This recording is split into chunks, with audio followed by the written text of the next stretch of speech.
Maths के ऐसे question RRB NTPC के एग्जाम में बहुत बार पूछे जाते हैं और इस टाइप के क्वेश्चन आप चुटकियों में सोल्व कर सकते हैं अगर आपको सही तरीका पता है। यहां पर हमसे क्वेश्चन पूछा गया है, पहली 14 पूर्ण संख्याओं की औसत ज्ञात कीजिए। देखिए उसने बोला पूर्ण संख्याएं यानी कि 0 1 2 3 4 ऐसे करते करते 13 तक।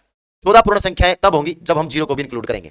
यानी कि क्वेश्चन में अगर फॉर्मेट को समझें तो हमें पहली 13 प्राकृतिक संख्याओं का जोड़ निकालना है, लेकिन जब नंबर ऑफ टर्म की बात आएगी तो नंबर ऑफ टर्म हम 14 लेंगे। ठीक है, तो यहां पर अगर 13 प्राकृतिक संख्याओं का जोड़ हम निकालें तो फॉर्मूला हमको पता है प्राकृतिक संख्याओं का जोड़ निकालने का, n इंटू n प्लस 1 और डिवाइड बाय 2।